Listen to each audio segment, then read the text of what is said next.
Hi, my name is Elias Kanaris and welcome to this episode of Leadership to a T. I'm here with John Shack. I'm just so pleased and excited to have this opportunity to be with one of New Zealand's top motivational speakers.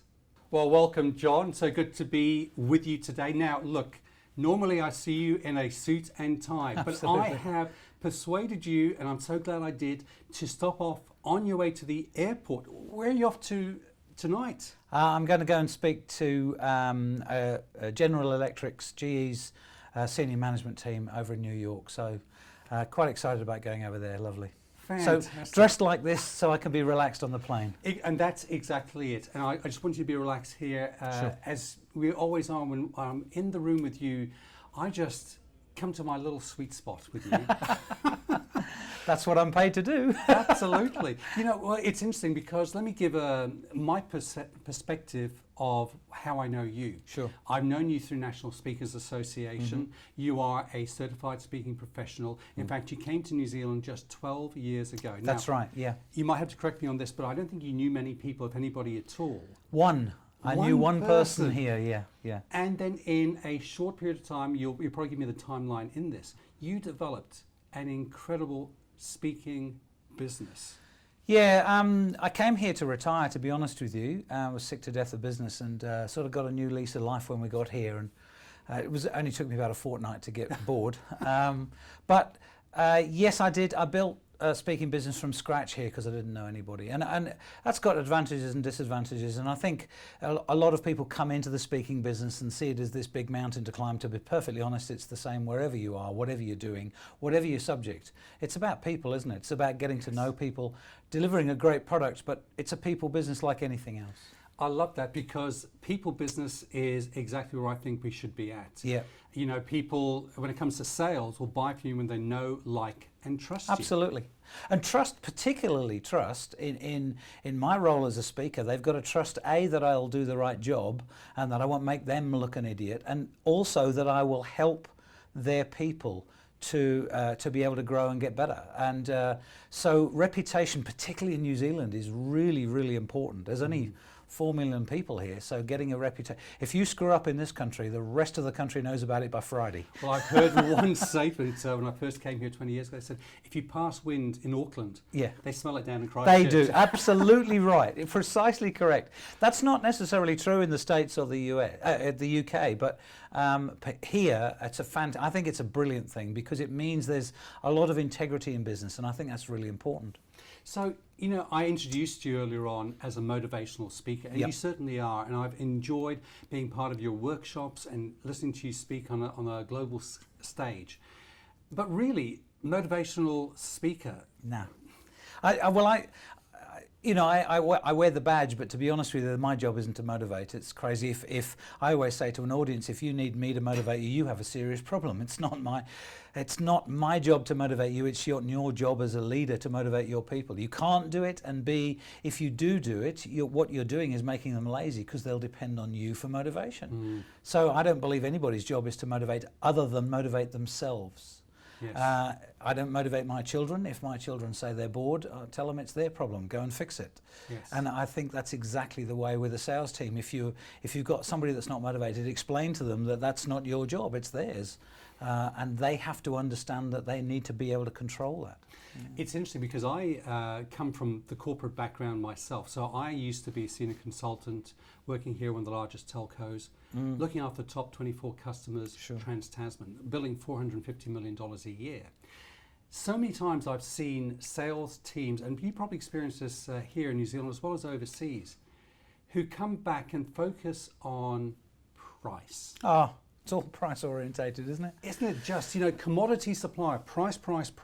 But how do you take your clients and move them out of the price commodity supplier into the trusted advisor zone? It's a very good question. You're obviously talking about value, and I think we need to focus our minds on value. So I don't think it's adding value. Yes, I like that as a concept, but to be perfectly honest, I like to fish in the ponds where the big fish are. I don't like to fish in the ponds where the little ones are, because they're all fighting over price in their little ponds. So it's not that I don't think those people are worth their money. I don't think they believe they're worth their money, which is why they ask for so small fees. And I think that's the concept. To me, it's about self-belief. I think we can ask for a good price and the customer will pay a good price when you know in your heart that you're worth that. So my background's sports psychology, so I'm always talking to somebody about, but what you believe is what you get in life. That's true in sport and it is in business. So if you believe you're worth a good amount, then you charge a good amount and you will deliver a good amount. But you can't fake that belief. Absolutely. Yeah. I love that, because you talk about sports psychology. I've always visioned you as an elite athlete. And now, by the way, coming to retire in New Zealand. What's somebody in his 40s retiring in New Zealand? No. Listen, I'm 60 now. I came here when I was 48, but I'm actually shortly 61. And I'm a swimmer, right? And I always say the reason I look this young is because chlorine is a chemical peel, and that's what they put in the pool. So, but it's just personally, I think that has a lot to do with attitude, and I think we stay young if we choose to stay young. And life is about attitude, isn't it? And again, it's about a belief. Yeah. And I sincerely believe that my children are quite young, and one of the reasons I might act and behave and look young is because I have to. I got no choice. I got a 10-year-old and a 9-year-old to look after. Absolutely. Now, it's interesting because when you think about that internal belief, I think a lot of people who are struggling to believe in themselves have a fear. And, if you look at fear, what is it about fear and how do you help people to overcome fear? I think fear is a major controller for a lot of people. Not that everybody will admit it. In fact, if I'm working for you or you're my sales boss, I'm not going to tell you I'm scared of cold calling, am I? Because I might lose my job. Yeah. The truth of the matter is I probably am. I don't know if you know that 75% of the population are scared of speaking in public. That's the ones that 75% are the ones that actually get their presentation impaired by their fear. The other 25% are scared as well.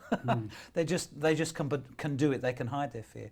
I think the challenge for a lot of us is fear dominates our lives, and if we're not careful, if we don't do something about it, if we don't try and fix that, then it will get bigger and bigger, and that's the challenge. Fear grows if you don't attack it. I discovered a few years ago that I was scared of sharks. In the UK, you don't swim in the ocean that much, it's too cold. But here in New Zealand, I kept being asked, come and do ocean races. And I said no, and I realized that eventually that it was due to a fear of sharks. So I did something about attacking that, running towards that fear, trying to solve the problem.